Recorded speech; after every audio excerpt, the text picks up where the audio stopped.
Welcome to Corner of the Galaxy, the show that talks 100% LA Galaxy soccer. We're glad you could join us. Now it's time to sit back and relax as your hosts navigate through the twisting, turning, but never boring world of the five-time MLS Cup champion, LA Galaxy.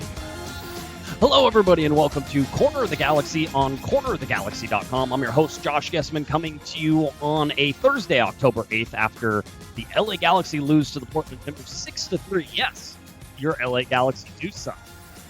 They've sucked for a little while now, and we're going to talk all about that as we get you ready for a game against Colorado. FYI, the LA Galaxy traveling to Colorado on Friday, so they will actually have an overnight in Colorado. That's a little breaking news for you. You're welcome. All right. So we're going to get that. We have a whole bunch to talk about. We're going to go over the roster. We have a giveaway from Counterculture. Our friend Victor over at Counterculture gave us some fun things to give away. So stick in there. Can have a trivia question. You're going to need to answer it. You're going to need to email me. We're going to give you time to do that, and then we're going to pick some random winners from the people who answered it correctly. All right. I think that about does it for the intro. To help me out on the show, the Hammer is back. Eric, the Portuguese Hammer Vieira. How's it going, buddy?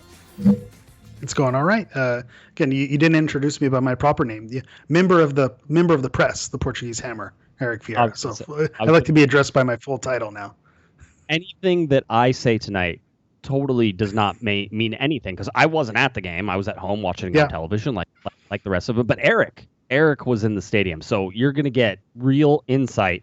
And by the way, whenever Eric, you put out the Grading the Galaxy, and then I go through it, I would like everybody to know that I do not influence or change any of the stuff that you get wrong whenever you do Grading the Galaxy. And there's a lot of stuff in there. I'm like, oh god, that grade for this person. Okay. And I can see it because I'm gonna have to see the comments. I know they're coming. And I'm like, yeah, you're gonna get a comment for that one and a comment for that. So yeah, I just want everybody to know that's you 100%. I want no credit. That's actually one of my favorite parts about doing that piece since I've been doing it, is because it's Corner of the Galaxy and you're Josh Guesman. Everyone just assumes that it goes back to you. So you get yelled at, and I get to give my trash takes that I saw, and you get yelled at. So it ends up working out. So to me, it's my favorite piece that I get to do this season. I was going to say best for everybody. Everybody wins. Are you okay after that game? I would imagine seeing it in person. It was a little worse than TV, maybe? Yeah, if I was not a Galaxy fan, I'd enjoy the fact that I got to see 9 goals in 90 minutes, which was, you don't get to see that every day. And so just the fact that it was an absolute goal fest is something that appreciate it for what it was. But when you're a supporter of the team that is getting their rear ends handed to them, it wasn't so fun. So, I got to see a different perspective. I think, being a big member of Galaxy Twitter and seeing some of their responses, I don't know. I think there's just something about being there and seeing it live that's just, you get a little bit of a different view on it. So I saw things a little bit differently than what I think how people were seeing it on the stream or on TV. So, again, all in all, when you lose 6-3, it's not a good performance. So you can take some positives, and I'm sure we'll touch on that when we recap the game, the positives that you can take out of this. But at the end of the day, you gave up 6 goals. You got beat up at home on a team that's traveling, a team that you've beat earlier in the season. So you can't be happy with a performance. And then just given how GBS was talking after the game, how Daniel Stairs and how Sasha Cluster and how they were talking after the game, you could just tell this team had their tail between their legs. Yeah, they should have. I mean, quite honestly, you want some early trivia here, and I put it in my game recap. I did a quick little search. So 98%. 98% sure that this is an accurate stat as well. The LA Galaxy, in their entire 25-year history, have only allowed an opponent to score 6 goals 5 times. Okay. The earliest of those was in 2009. Bruce Arena had just taken over in 2009, came in at the end of the 2008 series, or 2008 season, and then ran through all the way through 2009. And we all know that in 2009, the LA Galaxy ended up going to MLS Cup and losing to Real Salt Lake. Having said that, they lost 6-3 versus Dallas on September 12th. All right, these are all regular season. We did none of the postseason stuff. I think there might be one postseason game, and I think it was against Dallas. That maybe got to 6, but it was certainly 5. And that was like the Western Conference final, if I remember correctly. That was that shocker year. Yeah. Everybody just walked in. I think that was 2010. whenever that happened. I didn't look up that score because they're not easily and readily available, because why would you make that information readily and easily available? So anyway, this is all regular season, but that was a 6-3 loss versus Dallas. Then you go in 2017. There was a 6-2 loss versus RSL. 2018, 6-2 loss at RSL. 2020 now, you had the 6-2 loss to LAFC earlier in the season, and you had a 6-3 loss versus Portland. So those are the entirety of the times the LA Galaxy have allowed 6 goals to an opponent.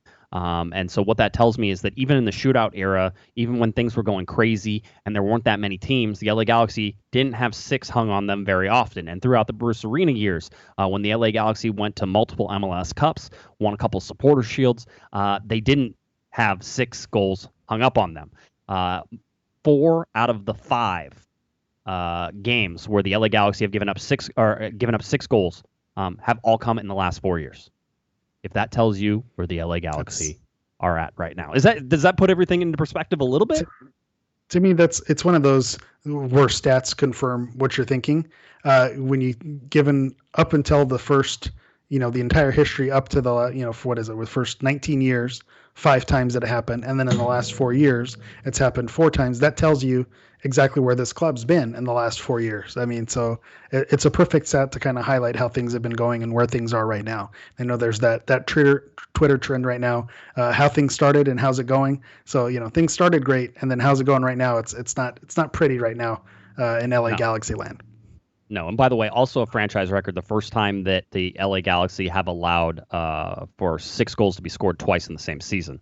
So that's a new record in futility, which is funny though.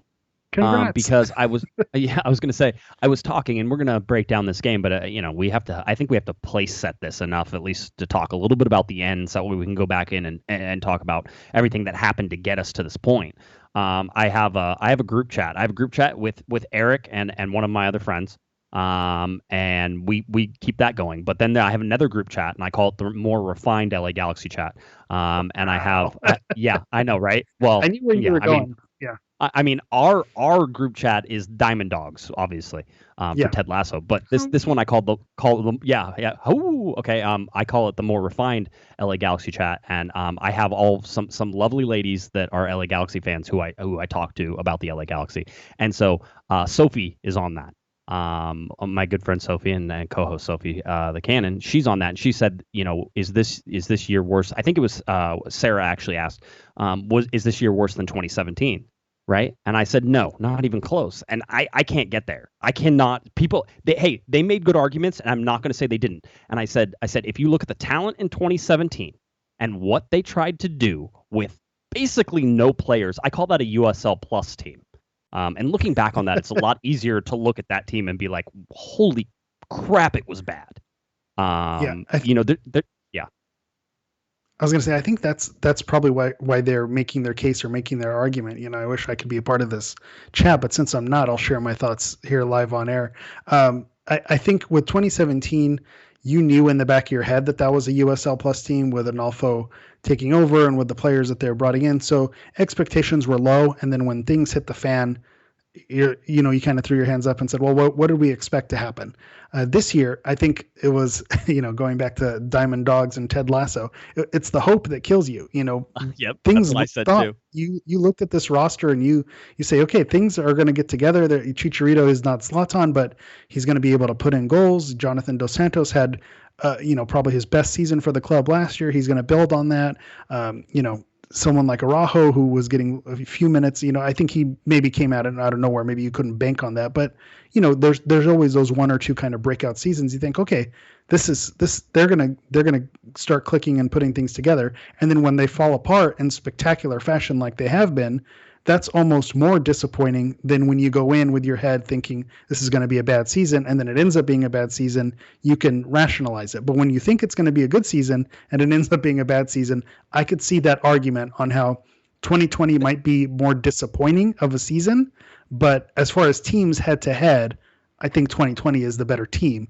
But as far as like a disappointing season on the whole, I think you could make an argument that 2020 is a more disappointing season because of the letdown. Would this see that? And here's where I can't. And that was the argument they made, by the way. It was similar, right? Which is, hey, there's so much talent on this team. How? I don't know. You have to talk with your pinky up. I'm not sure you can do that. I think my problem here is that I look at this. In 2017, you went to the stadium and you knew the Galaxy were probably going to lose, right? I mean, we got to a certain point during that year, and you're like, they're going to lose. When Siggy came on and replaced Analfo there during that one game against Seattle, there was renewed hope and everything, and you were sort of like, oh, okay, maybe. But then after that, you're like, no, it's bad. It's not good, right? So in 2017, you knew that team was going to lose. You have no idea what this 2020 team is going to do. You may think that they're going to lose, and you may have this idea in your head. You're like, they could lose, but you also know that it's the same team that went on a 4-game winning streak and really did play. They played okay during that. When you go back and look at the stats, and we were talking about it while it was happening, they got lucky with the expected goals and everything else in it. And I think now you've seen that they are getting in this game. They got unlucky. I mean, I'll say it. They did. They got unlucky. They also deserved to lose 6-3, by the way. So I mean, it's one of those things where I'm like, I'm not going to be too upset about that. Yeah, both of those things can be true. You can say, they had some tough luck, but you could also say that, they didn't do anything. Sometimes you make your own luck. So they didn't do anything to make their own luck or make things any easier on themselves either. So both of those things are true. Was that a Titanic reference? I make my own luck. Is that just me? I'm the only Leo and Kate fan.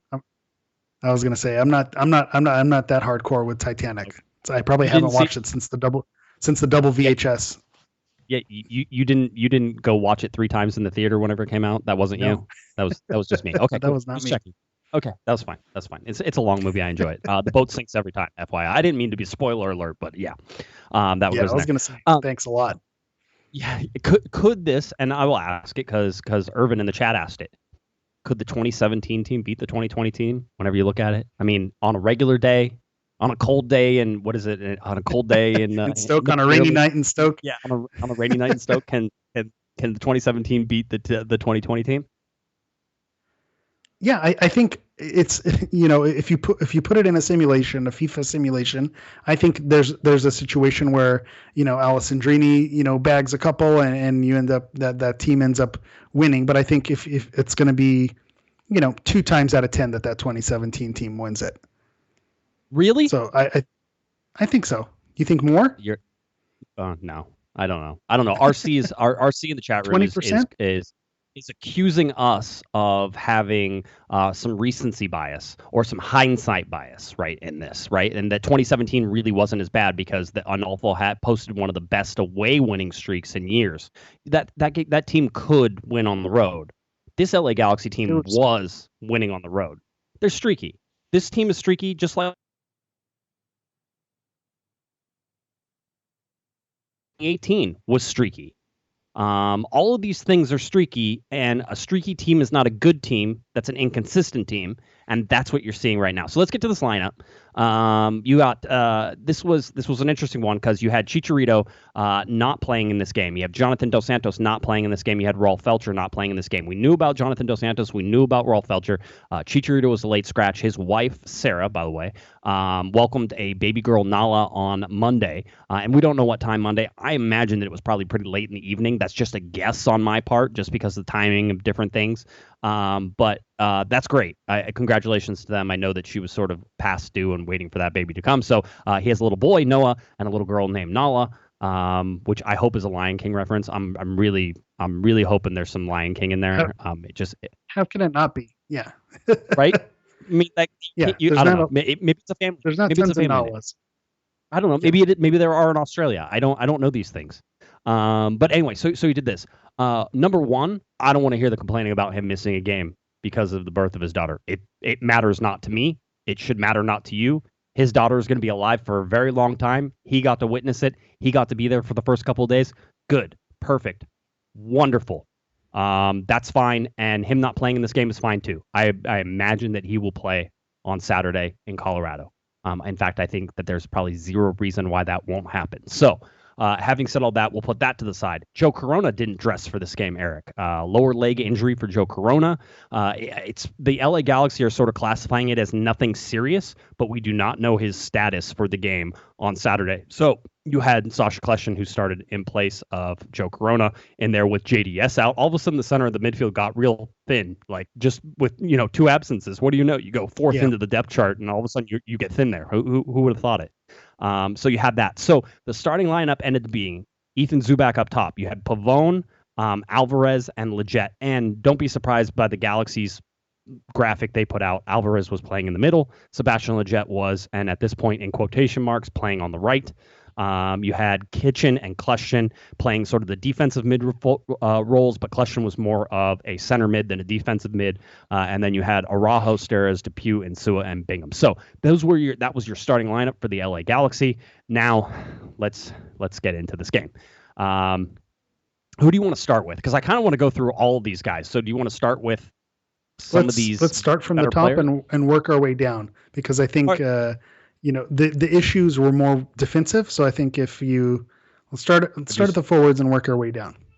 Ethan Zubak, all right, comes into this game having not played in a little while. He comes in having a little more hope sort of lifted and hoisted on his shoulders because of the fact that whenever he played, the LA Galaxy have won in the past. He plays more of a number 9. He's more of a stand-up target striker.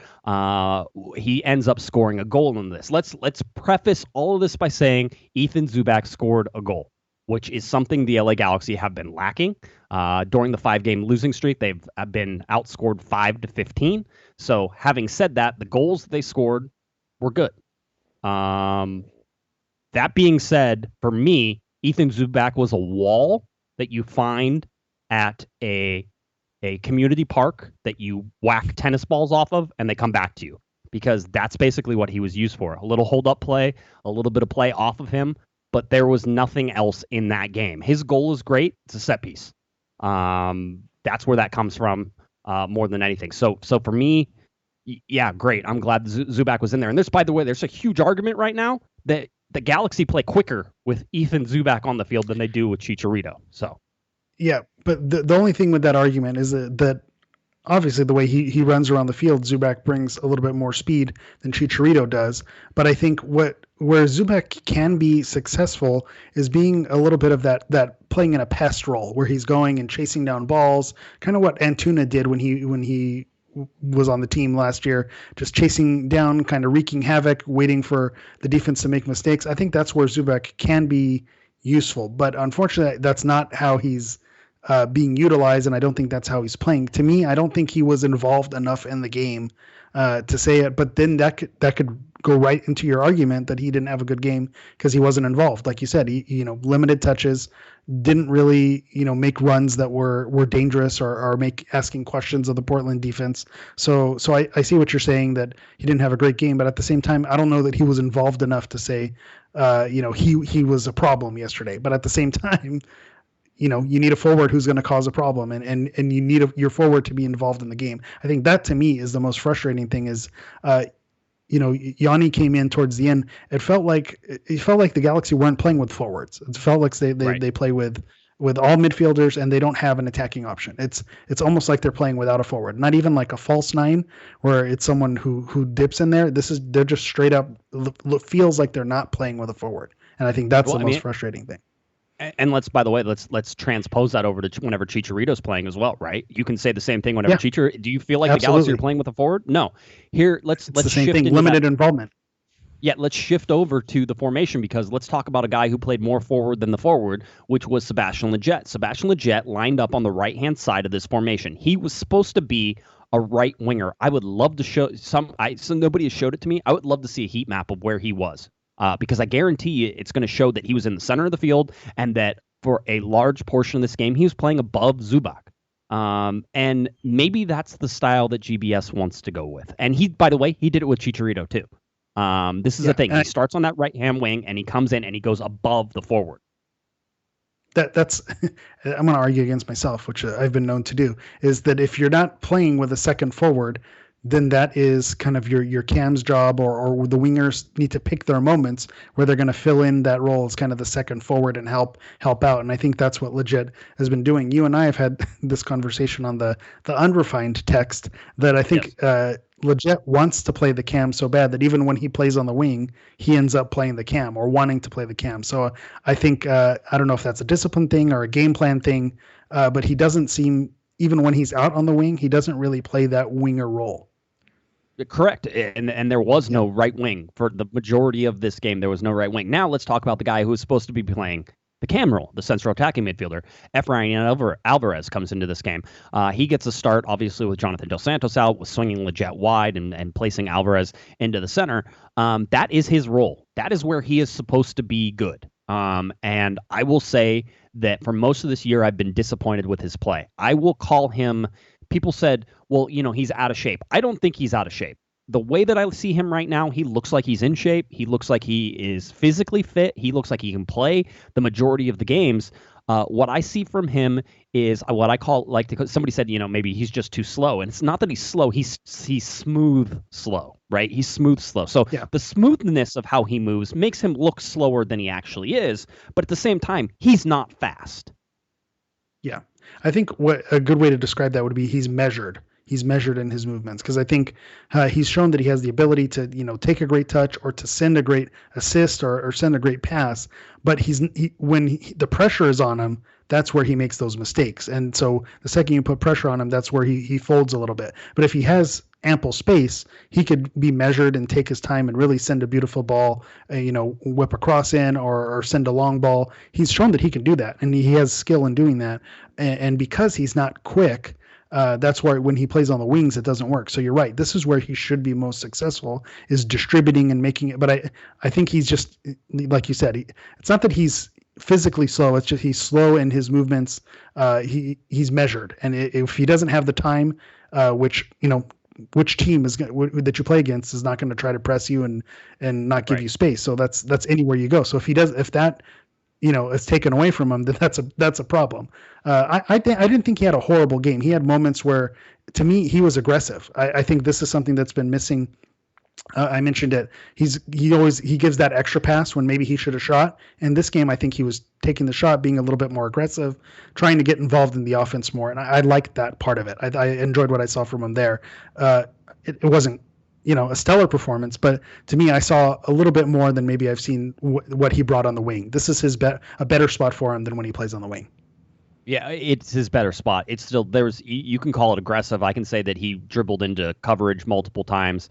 His shots had very little sort of venom on them. It didn't look like he was seeing the field. And yeah, that's you know who else can take shots? Rolf Felcher can take shots. Anybody can take shots. You have to be good quality, and especially for somebody who's supposed to be in that central attacking midfield place, is find an opening, find a space, and then exploit that space. He is incapable of exploiting space right now. He can do it with a pass, but that's few and far between. I think people romanticize his passing ability and his soccer IQ. I think he's a smart player. I think he's a very smart player when he has time. In the USL, he has time. In Major League Soccer, he has no time. And you're seeing that. And my biggest knock on him is that physicality-wise, he can't handle it. And he doesn't play defense. So if anybody puts a body on him, he either runs away from that challenge, moves away from that challenge, or just sort of melts into the background. And that's what I saw from him more than anything. And to add to that point, and to kind of put a bow on it, where he's been a highly touted prospect is at the youth national team level, playing against other 16-year-olds, other 18-year-olds, other under 20-year-olds. And that's where he's had success and has looked great, because he's, playing against a different, level of competition. When he's playing against grown men, it's a little bit different. And so you always go with caution with these standouts in the youth national team level, because sometimes, when the game speed changes when you're playing at the pro level, it's a little harder to adapt. I don't think, romanticizing pass. There's a highlight reel of him making great passes. It's just, it doesn't happen with consistency. It's not an MLS. That's the thing. I mean, the big deal is, and this is unfair, he's going to be compared to Julian Araujo. Julian Araujo is, I think, almost a year older. They're not quite a year older. I think for a little while they're the same age. But Julian Araujo, and it's night and day between the work rates, between the skill level, between the maturity that you're seeing on the field. I mean, they're not even close. And again, maybe that's not fair. Maybe you shouldn't compare the two, but they're going to be compared. I'll compare them. And right now, that's night and day. Well, that's part of why I made that comment as well, is because I didn't want to mention it now because I'm sure we'll get to Araujo. But when Araujo plays, he plays like a grown man. He's ready to play. Yes. At a pro level with other adults, and so you see that difference there. Let's go to Christian Pavone. Christian Pavone is a wonderful player. Christian Pavone is a frustrated player for the LA Galaxy right now. Christian Pavone is too good for this LA Galaxy team. He's probably too good for every MLS team. He probably isn't going to be able to stay with the Galaxy because his price is too high. He won't go back to Boca. He'll probably go to Europe. All of that stuff is probably what's going to happen with this. I saw frustration from Pavone. I saw some ability. He has the tendency to do the same move over and over again, and it drives me crazy. It's like, we all know what he's going to do when he receives the ball, Eric, is that he's going to cut inside. And if he cuts inside and it gets clipped fast, he's going to look for the overlap from Insua on the left-hand side, and then the play's going to die and everybody runs backwards and, there's defense being played. For me, Pavone is more dangerous when he's a little bit unpredictable. You can go to the right foot every time. He's right-footed. You can go to the right foot every time, cut in and try to score. You could do that. But you can see teams, they just step up to him on the edge of the box, right? They pop out. You'll see one guy pop out, then the next guy pops out. So you got 2, 3, 4 defenders on him sometimes. He doesn't always find that pass whenever he's trying to look for that shot. And for me, it's too predictable. Now, he ends up scoring on one of it. It was bad defense. Everybody could see it was coming, and you're like, oh, here it comes, which is great because you want to get him back on the if you want to get him back on that scoring streak and feeling that confidence. But that goal came out of frustration more than it came out of, skill for me. It was like, I'm going to keep going inside. I'm going to keep getting this on my right foot until I get a goal, and I'm just going to keep doing it. And it's like, go down the line, chase down the line, go down the line 4 or 5 times in a row, scare people. Well, that's the old adage of broken clocks, right? 2 times a day. That's his signature move. I made the joke yesterday. It's like, when you have Mortal Kombat, what the finishing move is. You hit your left, right kick, and you do your special move. That's his special move. He goes down the line, cuts inside, and then takes a shot. And if he tries it enough times, eventually he's going to score. And I think that's what you saw, is he kept trying it, and eventually one of them, squeezed through. It wasn't the one. His shots have been a little bit off. He's been sending a lot of them into the stands, trying to go, top bins. But I think this one, because he went low, that was right, where he caught the team off guard. You mentioned his play with Insua. That's something that stands out with me. It seems like they have a good rapport, that they know when to overlap and connect with each other. The only frustrating part is he'll send Insua on the overlap, and then Insua whips the cross in to absolutely nobody. So they have that rapport, and that they run the same. It's like they're running the same offense. They have the same play that they're moving, but it doesn't seem like the rest of the team is aligned with the play that they're running. So same thing with Pavone, like you said. He's going to cut inside. One time fake like you're going to cut inside, and then go the other way and then put it across.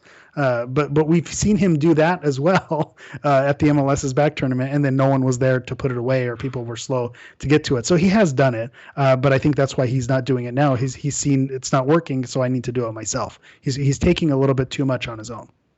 Yeah, by the way, a Commercial Underground pointed out in the chat that says Pavone's goal came from a pass from Efrain Alvarez that was almost intercepted.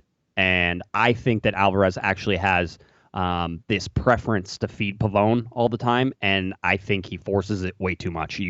That's my opinion. People can disagree, and obviously chat room is certainly talking about Efrain Alvarez. But for me, Pavone makes that goal. It's a good pass. It's not great. It almost got intercepted. It actually got tipped as it was headed towards Pavone. But having said all that, it's a goal. And it's a goal, when things are already sideways, but it's a goal for Pavone. He leads the team in goals. That's all good. Let's go to Kitchen and Kleshchen, because these are important ones. Kleshchen gets the start because Joe Corona is out with an injury.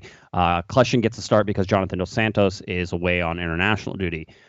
Kitchen starts because that's really his position. So you're seeing a starter next to a guy who isn't. Kleshchen is older now. We know this. Kleshchen's not as fast. Kleshchen knows that his role is to be a leader on this team. He talked about it after the game. So putting him in there, you knew that there was going to be slow. And he's slow. He still has some quality. He can still find it, but there was rust in that. There was unfortunately, and Sasha. I don't want to be mean. Sasha, I think, is a great guy, and I think he understands this, but he's not the player he was even 3 years ago or 2 years ago. It's, Father Time is catching up to him, and you're seeing the limited minutes of Sasha Kljestan coming through here. He wasn't good. The midfield wasn't good. Perry Kitchen wasn't good. And I think because those two were not connected, and then they were not connected with the midfield in front of them with Lletget and Pavone and Alvarez, but they also weren't connected with the defense behind them because there was this disconnect across the entire formation. You saw a lot of pressure being put through the center of the field into that center back area, and where we saw a lot of the goals and a lot of the mistakes that were made. That was what I saw. What do you think of Kljestan? Yeah, when I looked it up, I said, Kljestan hasn't started in a while, and he actually hadn't started a game since the first time they played Portland at the MLS's back tournament. So that's how long it's been since he started a game. And when he's come in off the bench, it's been very limited minutes. And you mentioned it, and that's exactly the word I was going to use, is rust. You saw rust. This is a player who just, the passes weren't connecting. He wasn't able to hold possession. When you talk about chemistry, Perry Kitchen, who's been starting with the team, he didn't have that rapport with his center backs or with Perry Kitchen. So it didn't seem like they were on the same page or positioning wise that they were covering for each other in the right spot. So he just looked a little bit out of place. And the hard part, again, maybe we need to not be on the same text because we're having the same thoughts. The hard thing is he's so great on the microphone. He's a good leader, a good role model. You see, he says all the right things. So you don't want to, slam the guy or be too much because you just see, okay, this guy, he gets it. He knows it. But when you look at strictly the on-field play, he didn't have it yesterday. And, a bit slow, passes weren't connecting. It's just unfortunate. He doesn't seem to have that, that starting caliber ability. Maybe he can be useful off the bench or to pick spots, but I don't think he's going to be a reliable starter moving forward. Yeah, and for me, if you talk about Joe Corona, I'm not a huge fan of Corona's game, but you get a quiet, consistent game from Joe Corona. Bruce Arena always used to say, you know what you're getting. That's a Bruce Arena right there. Bruce Arena knew what he was going to get from everybody. It may not have been the best player, but he knew that player was a consistent player, and consistency is something that Alvarez has to learn, it's something that Araujo has to learn as young players, and it's stuff we've seen from, many of the players on here. I think Sebastian Lletget suffers from consistency wildly, and it's why he's a frustrating player to watch. As much as I sort of talked about Lletget going up above and doing things, the dominoes that happen whenever Lletget goes into and plays that top forward or even the second striker is that Perry Kitchen has to slide into that right wing role in order to cover on defense. Araujo is usually into the attack, so he's up there. So now you have Perry Kitchen playing a right back role more than anything. So the counterattacks coming back on that side or back on the Insua side, the shifts that happen throughout that midfield is that Alvarez doesn't come back and play defense. Pavone doesn't really play that much defense, especially after they've made a run forward, right? So you're not getting that track back. So look at the outnumbered place. I mean, Zubac was coming back and playing defense in the center of the field at some points during this. That's not a good look. And then you have Kljestan kind of, with Kitchen covering, you have him in that, defensive stopper role, and he's, chasing defenders or midfielders, and they're running around. They're running right by Kljestan. He's almost being a traffic cone out there. He's easy to get by when he doesn't have that support from Kitchen because Kitchen's covering elsewhere. So yeah, it was a recipe for disaster in the middle there. Yeah, and then you see all the room that sort of comes in behind, and you're able to find, the room that Portland was able to exploit. And Portland's a good team, so let's put that out there. Portland's a good team.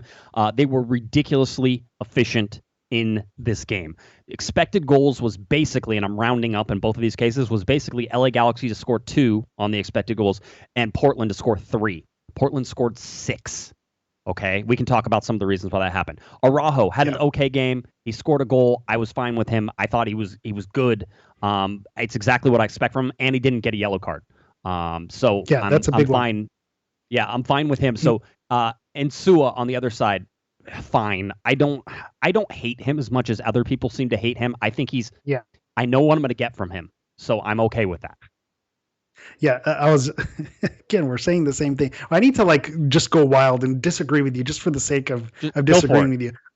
I'm not seeing the hate that Insua gets. I don't get it because you know what you're getting. He's going to go down the wing. He's going to make a tackle every once in a while. He'll get beaten on a run or two, but he's going to whip in crosses, and that's all he's going to do. unfortunately, there's no one there at the end of those crosses, so that's what makes it frustrating because you don't have that connection with him.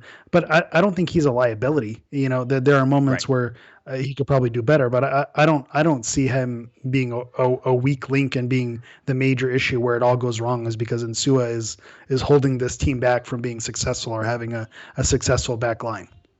Let's go to the triangle now in the back. You have Daniel Steres, Nick DePuy, and David Bingham. Steres had a bad game, absolutely bad. He's been one of the more consistent defenders. DePuy has been one of the more consistent defenders. You look at both of them; they both had horrible games. They're bad. Steres got beat with speed. DePuy was marking space instead of guys. You can see that, I think on 2 or 3 of the goals, it's just a complete breakdown of defensive form. They don't know whether to go and chase or whether to stay back, and they get caught in middle lane. It's inconsistency. And Steres said after this, and I went back and watched, and I kind of agree, is that, the defending is good up to a certain point, and then it all breaks down very quickly. And whenever it breaks down, you see guys shifting over and everything else that is happening. Steres had a horrible game. DePuy had a horrible game. Bingham, for me, I think I can only blame him on 1 goal. I'm sure somebody will be like, no, you can blame him for all 6. I can't. Yeah. And it's the set piece for me. And I think you and I disagree on this, but the set piece is that you had Valeri and Abibose sort of sitting up there, and everybody thought Valeri was probably going to take it over the wall, and it was Abibose who hit it to the strong side. Basically, I guess that's the weak side. Is that the weak side? Because you have the wall covering the strong side. It's the strong side if Valeri takes it. Yeah, it's the strong side if Valeri takes it. Yeah, it's the strong side if Valeri takes it, but it's the weak side if it's Abibose. So Abibose hits it at Bingham. It's a rocket. I'll give you that. It's 19 yards away. Professional goalkeeper, 19 yards away. I don't care how hard you hit that ball. You should get something on it. Unless it did something that I didn't see, like if it swerved magically, which I didn't see it not spinning, so I don't think it did anything crazy. Bingham has to set that up. He's setting that up to be able to have a clear view of that ball, right? And he sets the wall to the majority side of that net. And you say, beat me over the wall. That's the idea there. And so you're supposed to cover the one part of the goal where you're like, go ahead, try to beat. I don't know if he didn't see it. I don't know what happened. But that, to me, is the mistake. The Valeri goal that he chips, people were like, well, that's just bad positioning for Bingham. I'm like, where would you like him to stand exactly? The guy is running away from you, right? He's cheated towards the near post, as he should be with somebody who's moving across to the left. Trying to cut off the angle. Which, by the way, there should have been no shot from there. Diego Valeri's a little bit of a magician. I hate the guy, but you love the guy, and he's great. That's a great goal. I don't care who scores that goal. It's a great goal. So I have no problems with that. The rest of them are just really poor, bad defensive breakdowns that I don't think Bingham had much to do. But Bingham needs to stop that. And if he stops that, and it was a BS handball call, by the way, if he stops that, then the Galaxy are still in that game. It's not 2-0 at the time. It's still 1-0, and the Galaxy can then eventually score, and maybe it's 1-1. Yeah, the reason I disagree with you is because where that ball was located, just inside the arc there, just outside the box, Abibose hit it really hard, and I just think, you can stand in there, I can stand there, we can know exactly where it's going to go, and when that thing comes flying in, it's really hard to stop, even if he's positioned correctly. Where I think his mistake was on that goal is he probably assumed Valeri was going to take it. He thought maybe Abibose was the dummy, so he was maybe preparing mentally to go wall side, and then when Abibose hit it, it just happened so fast, and he didn't react quick enough because it was hit so hard. So I didn't blame him as much on that free kick goal, but the chip from Valeri, like you said, with DePuy and with Steres finding themselves in no man's land, that's where I felt like Bingham was a little bit there. He didn't move backward. He was just kind of waiting, and the same thing with the defenders. And I like that we grouped them together as the triangle because I think the 3 of them are equally at fault for having those poor games. The thing that I mentioned is it was way too easy for Portland to score. You need to put bodies on them. You need to tackle. You need to do something. Get a penalty call for tackling and crashing in. Do a Rolf Felcher and run into somebody. But just to Olay and move out of the way and give them those easy shots, it was too easy. And so Bingham's got to do better. He's got to stop one of those. He had 1 save on the night. DePuy and Steres, they've got to make a tackle. They got to block a shot. They got to get in front of something. It was just way too easy for Portland to score. And I think that's why you chalk this up. All 3 of them collectively had a really poor game. Galaxy had 0 block shots the entire night, by the way. Yeah. I would like to point that out. Galaxy also wildly outshot the Portland Timbers whenever you look at the stats. So, and then we're outpossessed. I can't get my head around, or at least I can't be happy with a home team that constantly gets outpossessed. You don't watch enough Jose Mourinho. You can be outpossessed if that's the game plan and that's how you're built. Just this Galaxy team isn't built that way. I think there's a way to win with being outpossessed if your defenders are on, if you're blocking shots, if you're able to have a decent backline, and then you spring Pavone, you spring a Yanni or Chicharito, and you put them in the right position. You can get the counterattack and you can be successful without having possession. It's just the Galaxy aren't built to be outpossessed, and they're playing the style to be outpossessed, but they just don't have the horses to win playing that style. Let's go over some of these stats just because I think that they just tell this weird story, and I'm not sure what the story means. So I'll just spew them out, and we'll see if we can make any sense. Galaxy had 5 corners to Portland's 1. Galaxy missed 2 chances. Portland missed 0, probably because they converted on all of them. 50 duels won for the LA Galaxy to 47 for Portland. That's pretty even. Tackles won 10-9 for the LA Galaxy. Saves 1 and 1. Clearances 6 for the LA Galaxy, 20 from Portland, which would mean that the LA Galaxy, you would think, we're putting more pressure on them, 6-20. It's those Insua crosses, just whipping those Insua crosses, and that counts as a clearance. That happened a lot. It absolutely does. Let's see. What are some of the other things that we can sort of go to? We have, shots on target was 5-7. The Galaxy got outshot on target. We talked about off target. Crosses 30 for the LA Galaxy, 8 for Portland. That goes back to the bad times for the LA Galaxy whenever you look at it. And again, back in the Insua times, 16-10 for the LA Galaxy in terms of fouls. Galaxy fouled more. 3 yellow cards, two yellow cards. Let's see, 420 total passes, 510 total passes for Portland on the road. 83% passing accuracy for both of them. Galaxy get outpossessed, basically 54-46 in this. And I don't know. It feels like if you read the stats, Eric, it feels closer. That game wasn't close though. But that's where my argument, and this is where I'm gonna wildly disagree with you. This is my moment to shine here. Is I think the Galaxy played better against Portland than they did against San Jose and they did against Colorado.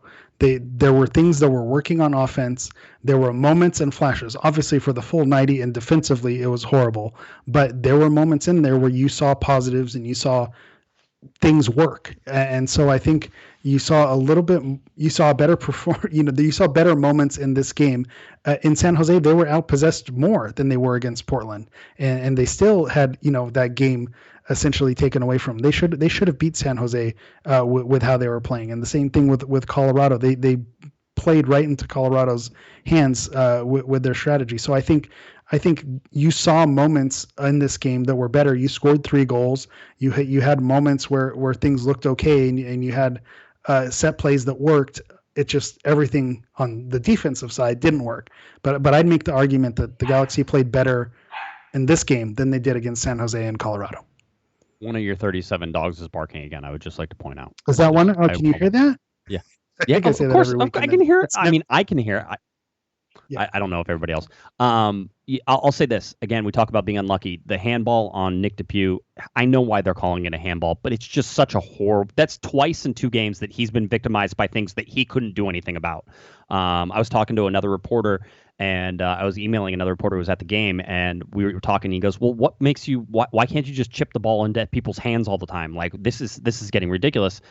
Yes and no, and if that was really the rule, then you can chip people in the hands all the time and get handballs. And FIFA has this problem across every league right now of trying to educate these. But there's no way that Nick DePuy is making himself bigger in either of those 2 last games. His hand is in an actual natural playing position. I think we need to go back to that, which is there has to be some intent to make yourself bigger. His hand can't go anywhere. Your arms are allowed to be at your side. By the way, whenever you jump, your arms are allowed to be like up in the air out to your sides. That's how you jump. Like there's ways I'm a white guy. I can't get off the ground. I need all the momentum I possibly can to pull this frame off the ground. So all those things. I think there was a handball on Diego Valeri that they missed as well in the box that could have been a penalty kick. And that was a frustrating one because the referee didn't seem to have any interest in reviewing it. He held the hand to the earpiece for a long time, but it just seemed like he was being a little bit defiant, which was frustrating. I don't think the referee is to blame, but it just seemed like, with everything going on in that game, you think, it was worth a second look on that Valeri handball. Going back to the Depew handball, I think it's going to need to be a rule change, and it's the way the rule is written and kind of unable to get out of it. You mentioned it. There are two things. It's the arm or hand in the natural position. That's one piece of it, so you couldn't do it. And then the second one is making your body bigger. So I think your arm can be in a natural position, but if you're making your body bigger, then I think it's fair to call that a handball. But if your arm is in a natural position, you're not making yourself bigger, you're turning, yeah, that is unlucky. And I think it's gonna, like what happened when VAR got instated and they needed to look at, because they were off by a fraction with the eagle eye technology, they needed to rewrite the rule to give a little more leeway. I think they're seeing this happen in leagues around the world where they're probably going to need to rewrite or revisit how that handball rule is called, because you can't just say if it hits your hand, it's an automatic handball. There's got to be a little, it's got to be situational. Because that's unfair. That's unfair. I mean, that's whenever you get in. If it hits your hand, it's unfair. Well, it's like, it bounces off somebody. Yeah. Could you get out of the way? Yeah. One of the things Ulysses brought up is said, basically it was still a goal because during that run of play there, the handball by Valeri, the ball eventually gets kicked back out. It goes over, and Zubak ends up scoring in that. So that's the whole thing. But again, does the game change if the first Depew handball isn't called? Does the game change if a penalty kick is called instead of a goal from the run of play is scored? So you look at these things, and all these things matter. And I don't like the whole thing where, it doesn't matter. All of them matter within the framework of the game. If you give a yellow card to somebody that isn't a yellow card and it's early enough in the game or it's late in the game, it affects the way that game's played through for the rest of the time. There's ripples, right? Butterfly flaps its wings, wind, Japan, rainstorms, Kansas. Everybody knows this stuff. There are ripples in this. I was going to say, off the rails. I'm ready to go off the rails. I've got a Twitter thread for you where we're living in a parallel universe. I'll share that with you at a later time. Good. Something happened in history that's changed it, and that butterfly wing flapped differently, and we're in the alternate reality right now.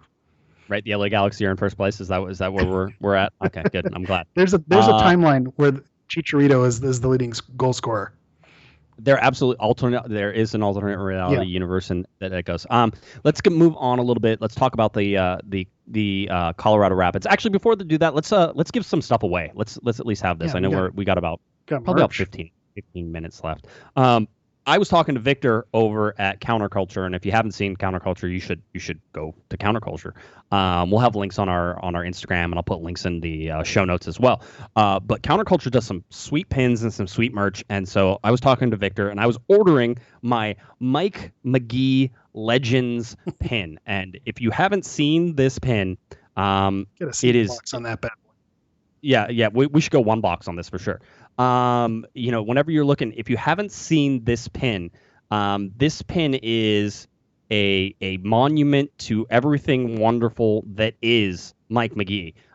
The replica pin that looks like the gloves that Mike McGee was wearing, and not only that, it has the 12 and the 18 on there because Mike McGee, as everybody knows, wears number 18. But he had to put on, number 18. But he had to put on the number 12 shirt of Josh Saunders whenever Saunders got red carded in that infamous game where Mike McGee ended up playing. And so the gloves look real. It all looks real. So I bought one of these, and then Victor was like, hey, why don't you go ahead and give some of these away? And so thanks to Victor, we will. And so here's what we got. We got 4 pins, including that Legends pin. If you haven't seen any of their pins, you should go on over there. The website, by the way, is countercult.cc. So countercult.cc. I've ordered a bunch of their stuff. I actually have a bunch of these for the office and everything else. So the Since 96, the Deste 96 pin, the OG 96, which is fun. I'm gonna call it the Fleur de Lis, which is probably not, but it has a quasar and its little flower. And I have that one, and I think that's cool too. So those. I also have a hat here, the 96, the OG 96. I didn't want to take it out of the packaging because there's some stuff. They loaded you up. They did. I got a bunch of stuff Yeah. here, and I bought the Mike McGee pen, so that one goes to my collection as well. So that's good. So we have all that stuff to give away. Eric, you had a trivia question, and here's how it's going to work. Eric's going to ask you the trivia question. When you know the answer to this trivia question, and I'm sure you're not going to look it up on Google because that would be cheating. But what you would do is you just go to cornerofthegalaxy@gmail.com. You have to email me. I'm not taking submissions any other way. Email is the way it goes. If you get the correct answer, we will put all of those correct answers together, and we will then pick some random winners in there. And I'm going to do these individually, so we're just going to have 5 or 6 winners, however much stuff I have. I have some stickers here too. I got all sorts of stuff. So, Eric, what is our trivia question for the night? So, like you said, we're going to make you work a little bit. It doesn't mean that you can't get some help, but it's not just give me. You're going to have to do a little bit of research, or if you're sharp-minded and know your Galaxy history, you'll be ready to send that email ASAP. So the question, because it is a Mike McGee bit of a giveaway, is Mike McGee, if you know when the last time he played in Major League Soccer is, what is the last team that Mike McGee scored a goal against? So what is the last team that Mike McGee scored a goal against? Doesn't mean it has to do with the LA Galaxy, by the way. Yeah, maybe it is. There are some clues. Maybe it is the LA Galaxy. Maybe he was maybe he was with Chicago. Maybe he scored against a former team. Maybe that happened too. So anyway, you need to go figure that out, because I'm sure I've said I've given it away. But anyway, you should go look and email me, cornerofthegalaxy@gmail.com. That's how you can win that stuff. I will pick, the 4 or 5 or 6 winners of whatever I have here. And then I will go ahead and mail out pins. And again, go to Counter Cult CC. Yeah, show that hat again. Oh, show the hat again? Okay, I'll show the hat again. Yeah. Counter. The one thing I got to go ahead. I stepped on your plug. No, it's okay. Countercult.cc is the website, and Instagram I think is similar to that. I have it here. I'll read it off. And the one thing I'll say is I think we say this like every couple weeks, is LA Galaxy independent content creators and merchandise creators are really killing it right now. I think I'm on some other text threads. See, I can be in other text threads too, with some LAFC fans who we got gold Sambas. It's like, okay, you got shoes, big deal. We have a whole 6 or 7 different independent companies making merchandise that's unique and desired and cool designs and clean looking. My only gripe with Counterculture is it's another company making awesome gear that I now have to spend more money on and buy more things. That's my only gripe, is you now have these awesome designs with the 96 and the great looking pins, in addition to all the other people who have I've worn shirts on the show and have sent us stuff. There's tons of great stuff out there, and just shout out to everyone who's making it happen, and to Counterculture for providing us with stuff to do our giveaway today. So really love the look of what they're doing, and shout out to everyone who's doing their thing. Maybe we can do a partnership with them. I'll talk to Victor. That would be fun. Maybe we could do a COG pen. I keep wanting to do a COG pen. I just haven't really found one that I love yet, and I'm sure Victor could do it right. I'll circle back. Victor, call me, text me, email me. We're going to figure something out. So anyway, go support Victor and at Counterculture there. That's great. Rumors for a brief moment today, and I'm talking about 5 minutes. There was a rumor of the LA Galaxy signing a center back, but the author of that tweet, Jen, changed course and said, wait, no, not the Galaxy, LAFC. And that seems to be where that was pointed. So I just wanted to point that out. If you heard that rumor and you're like, tell me about the rumor, there's nope. And I have one thought on that, is there were a lot of people who were, laughing at the crosstown rivals, because whenever MLS is mentioned with an international story in Los Angeles, they assume it's the Galaxy. So of course, if they were coming to LAFC, the other country's reporter thought it was going to be the Galaxy, and so you laugh because no one knows who you are. But the one pushback that I'll say, the Galaxy haven't brought in center backs. The one player that we did bring in took 2 months to get here. So let's not exactly celebrate making fun of a team who is making moves and trying to make their team better, because I'm not seeing that happening on our side of the aisle. Yeah, it's not. LA Galaxy last place in the Western Conference, just in case you wanted to know. Just a fun, depressing stat. Colorado has not played, I think, its last 3 games because of COVID-19. So they are 3 games behind the LA Galaxy in terms of playing. Or 2 games? 2 games. 2. So they're because 2 the Galaxy games. missed the Seattle game. Seattle game, okay. Yeah, Colorado's at 13 games played. LA Galaxy are at 15 games played. But this is where I hit you with the but still. because they're still behind them in the standings, regardless if it's 2 games or 3 games. The Galaxy sit behind a team who's played 2 fewer games, and they still haven't passed them up. Yeah, that's the case. Colorado Rapids has 19 points and beat the LA Galaxy last time they played them. So the LA Galaxy averaging 1 point per game right now. That's not good.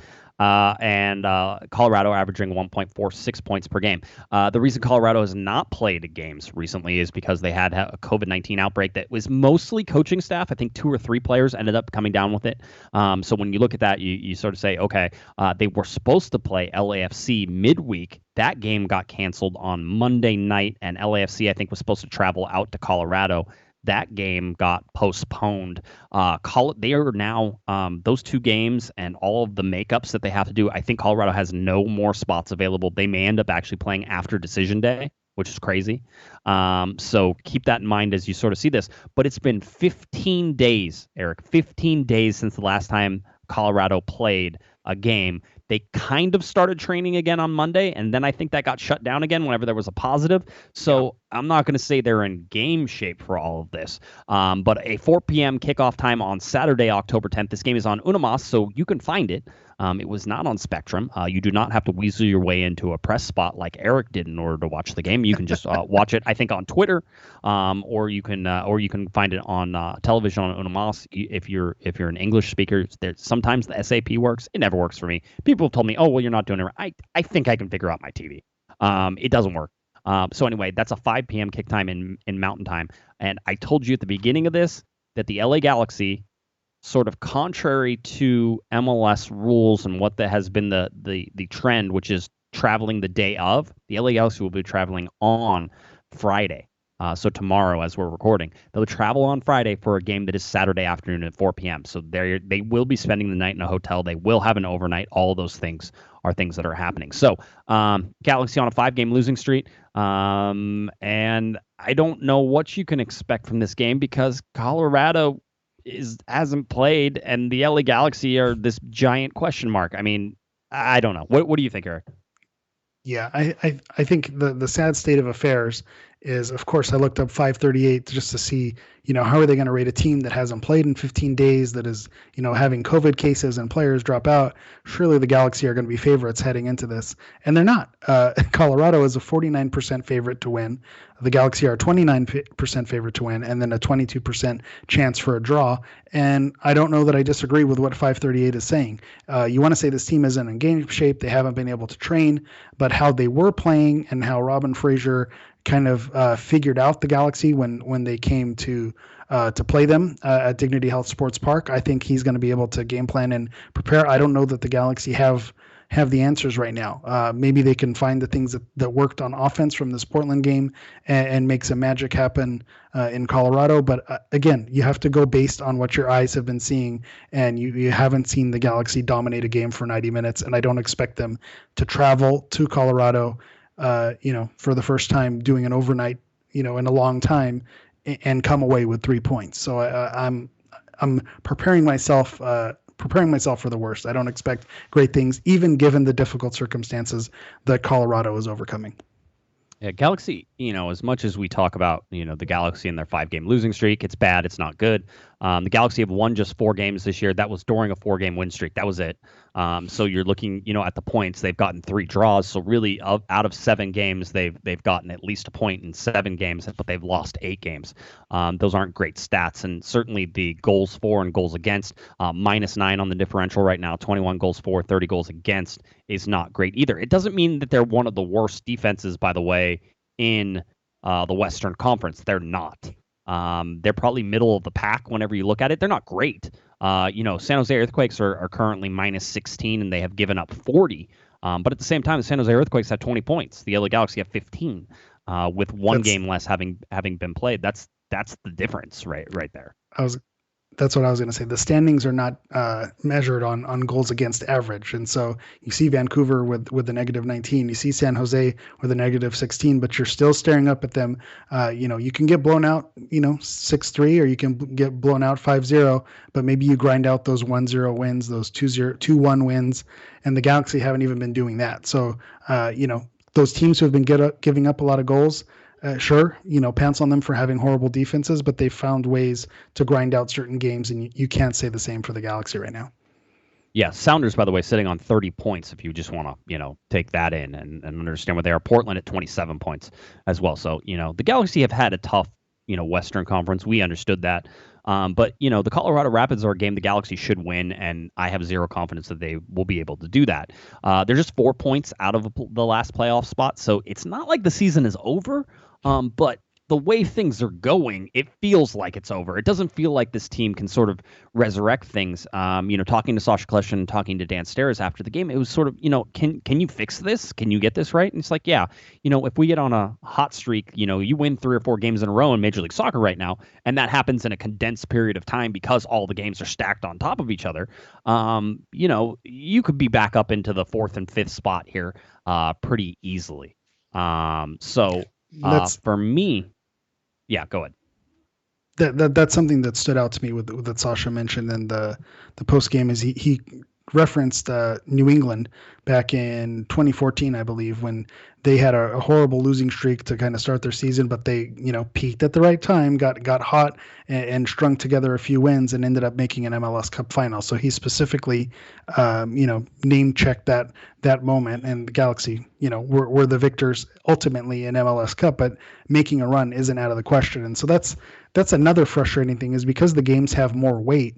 2 or 3 wins, and you're right back in it. But at the same time, you've dug yourself in a hole now, and you now have to climb out. You can't draw, you can't have moral victories and say that you played well, but we only got we dropped the points, but things look good. There's 8 games left. 3 points needs to be non-negotiable against these teams that are beatable. I think if I'm guessing on a lineup, Chicharito is back, so you'd expect him to start. I would expect Joe Corona to be healthy enough to play. That's a guess at this point right now. We have no updates on his status. But Joe Corona next to Kitchen, you sort of have to make up your mind about whether or not Sebastian Lletget and Efrain Alvarez are going to repeat their roles. I have to imagine that Guillermo's going to want to try that unless Yony Gonzalez is ready to start. And in my mind, I think you start him even if he's not ready to start, because the Galaxy needs something, and you make Yony Gonzalez a right wing, and then you can move Lletget back into the center, which puts Efrain Alvarez back to the bench. To me, that makes more sense than trying to force things. But if Yony Gonzalez and Guillermo certainly has been careful with guys this year and returning them and getting them game shape, I don't know if he comes back. We saw him just a little bit in the game. I liked his aggressiveness. I liked a lot of things, but he was also playing the forward role, Eric. And I think you sort of hinted at that. It's like, do they have any forwards? Did this Galaxy? And we know the answer is no, because we've been complaining about that since the start of the season. Yeah, that was my question. That was going to be if Yony played Yanni.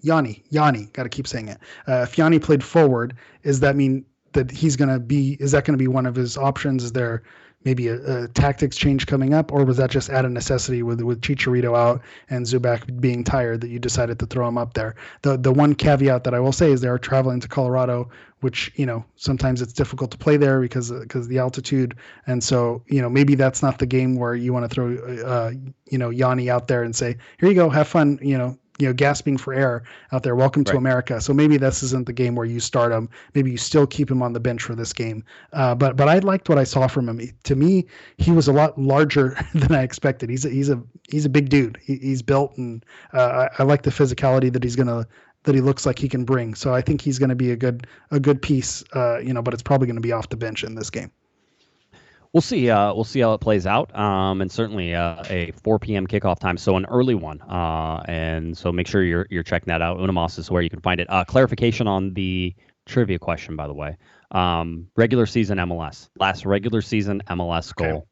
Okay. I want to make sure. I'm sure people will find something that's like, oh, well, Mike McGee played in the Open Cup, at this time, and blah blah blah. It's like, I don't. That's not regular season MLS. No playoffs. Regular season MLS. All right, and if you sent me your answer already, because I saw some of them come through, you are more than welcome to revise your answer. Just reply back to that same message. That's that way I know where you're at. All right, so that's where we stand. Again, we have that giveaway going on. The deadline for that will be kickoff of the Colorado game. So whenever that game kicks off in Colorado, and then you have to give me some time to sort of figure out who it is, do the random drawings, do all that stuff, and I will email back the winners. If you don't hear from me, it's because you didn't win. Okay, you don't need to check in. You just didn't win. So thanks for playing, but not gonna happen. So we'll make sure we get all those things, and we'll sort of tell you what you want, that type of thing. We'll ship everything out. So again, thanks to Counterculture for allowing us to give some of this stuff off, and please head on over to Counterculture at countercult.cc. Countercult.cc. And by the way, the Instagram. Hold on, let me give you the Instagram. They're on Twitter and Instagram. Yeah, at countercult_cc, Twitter and Instagram. All right, there you go. That's what we have. Eric, anything else you want to get to before we get out of here? No, let's much like the Galaxy. Let's just put us out of our misery and get on with it.